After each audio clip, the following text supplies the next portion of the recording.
ሔዋን ስቃይ ውስጥ ናት። በጣም ችግር ውስጥ ናት። በዛሬ ቀን እንግዲህ ሔዋን ለሰዎች ሊሸጧት ነው እና እሷን በጣም ነው ያዘነችው። እንዴት ከዚህ መውጣት እችላለሁ እያለች አዝናለች። እና ሌላ ደግሞ ናታን አዲሱ ልጅ ጋራ እየተዋወቀ እና የቤዛ ፍቅረኛ እህትና ወንድሞች ናቸው። ይህ ነገር ግን ወዴት እየሄደ ነው አይታወቅም። ውድና የተከበራችሁ ቤተሰቦች እንዴት ናችሁልኝ? ሐረግ ድራማ ክፍል 84 ተለቋል። ገብታችሁ እዩት ማለት ነው።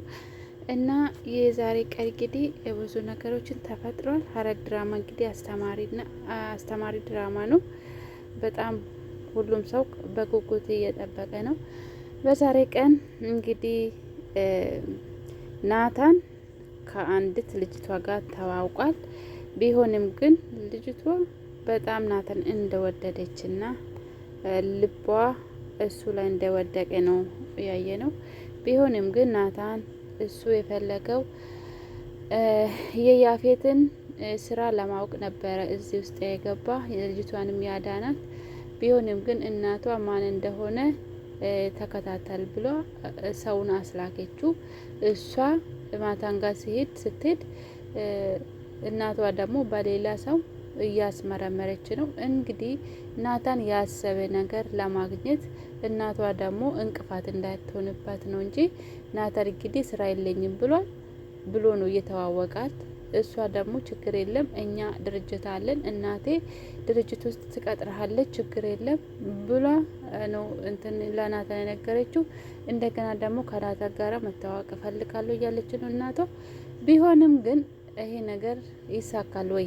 እናቷ የሰውን እያከታተለች ስለሆነ ናታን ድርጅት እንዳለው ስራ እንዳለው ካወቀች ከዛ በኋላ ይዋሻል ማለቱ አይቀርም። ብቻ መጨረሻው ምን እንደሚሆን አይታወቅም። ናታን እንግዲህ የፈለገ ነገር ቢመጣ ወደ ሌላ ሴት አይሄድም። ቢሆንም ግን ለጊዜ እቺ ሴት ጋራ እንደ ፍቅረኛ ሆኖ መቀጠል ነው የምፈልገው። ግን ልጅቷ በመሀል እውነት መስላት ልቧ እንዳይጎዳ ነው። ያፌትም እረፍት ሰጠኛል ከዚህ ልጅቷ ጋራ እንደገና ደግሞ ከኢፍራታ መራቄን ከልጅቷ ጋር ሳወራ ነጻነት ይሰጠኛል እያለ ነው። ቤዛ ግን እየተቆጣች ነው። ብዙ ጊዜ አትቾክል፣ ለምን ኤፍራታ እንደዚህ እንዳደረገች ማወቅ አለብን። እንደገና ደግሞ የያፌት ማግባቱን እኔ እርግጠኛ አይደለሁም፣ ምንም ደስ አላለኝም፣ የሆነማ የተደበቀ ነገር አለ ብሏ ለናታ ስትነግረው፣ ባለፈው ጽዮንም አትፍረድ ወይ ደግሞ ያ ሰው ለአንተ መስዋዕት እየከፈለ ይሆን ይችላል፣ አትፍረድ ወንድም ብለሃኝ ነበረ። ምንድነው እናንተ የምታውቁ ነገር ካለ ንገሩኝ ነው ያለው። አው ናታን እንግዲህ ኤፍራታ ለሱ ብላ ይሄን ዋጋ እየከፈለች እያለች ካወቀ በእውነት ለራሱም ይቅርታ አያደርግለትም። እና ግን ደግሞ ከዚች ልጅቷ ጋራም መቼም ቢሆን ፍቅር ውስጥ ይገባል ብዬ አላስብም። ያ ኤፍራታ እንግዲህ እስከ መጨረሻ አፈቅርሻለሁ ብሎ ተባብሎ ነበረ። መቼም ቢሆን እነሱ ደግሞ አይለወጡም። በጣም ትክክለኛ ፍቅር ስለሆነ ይታገሳል ፍቅር። ያፌት ግን እውነት መስሎት ነው ኤፍራታ ያፈቀረችው፣ አፍቅራ ከሱ ጋር እየኖረችው ይመስሏል። ግን አንዳንድ ነገሮች አስገድዶ ማድረግ ጀምሯል። ባለፈው አይተናል፣ አልጋ ላይ ወስዶ በግድ ከሷ ጋር አድሯል። አሁንም ደግሞ ሌላ ነገር እንዳደርግ ነው የፈራውለት። እሷን ፈርታለች። እስከ መቼ ነው እንደዚህ መኖር ምችለው እያለች ነው። ደግሞ ሉሊት ዛሬ ቀን ጉድ ሆናለች። እንግዲህ ሉሊት እንግዲህ የአለቃ ያዘዛትን ስራ አልሰራችም። እንግዲህ እጇን ቆርጣችሁ አምቶልኝ እያለ ነው ያፌት ማን እንደሆነ አሳያታለሁ እያለ ነው። ሉሊት በጣም ሮጣ ነው ወደ ቤት የገባችው፣ እያሳደዷት ነው።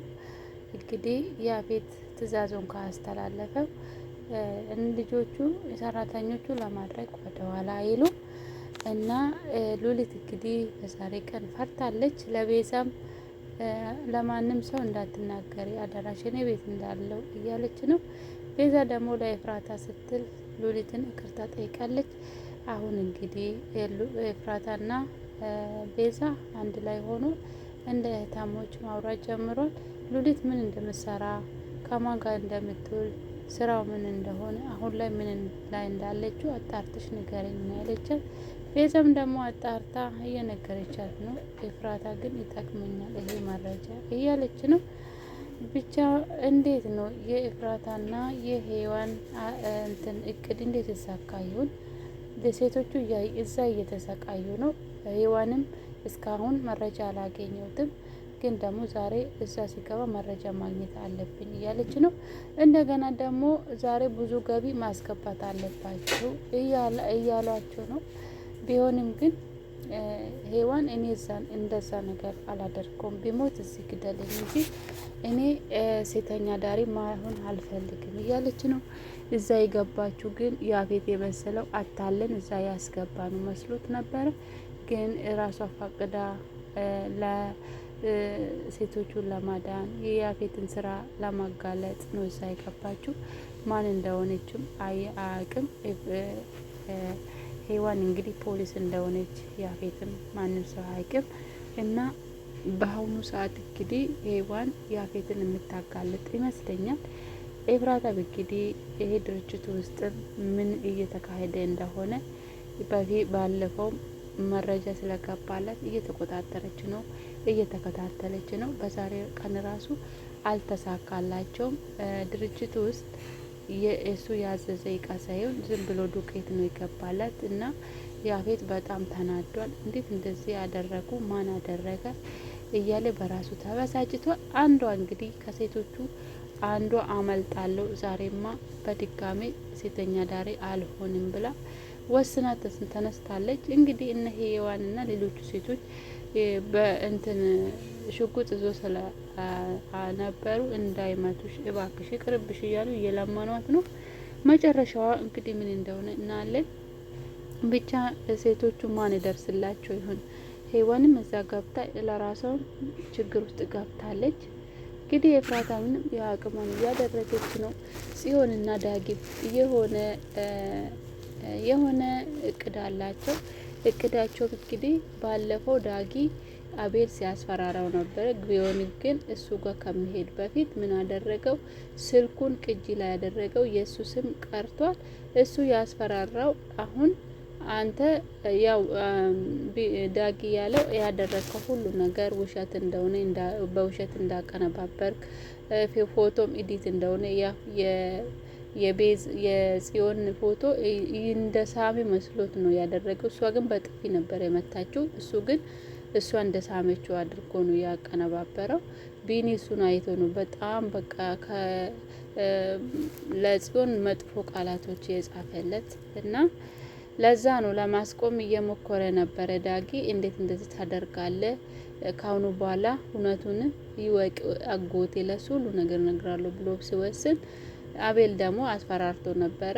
ይሄ ነገር አንተ እንዳደረክ እኔ ለያፌት እነግረዋለሁ አንተ እንደወጋ ብዬ አሁን እኔ ወይስ አንተ ነው የሚያምን?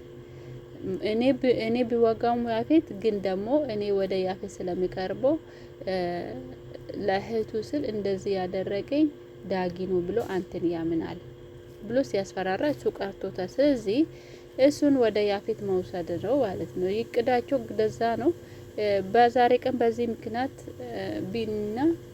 ቢኒና ጽዮን ተጣልተው የመጨረሻ ካሁኑ በኋላ አብቅቷል እየተባሉ ነው። እንግዲህ ገኒም ደግሞ ቢዝነስ ጀምራለች።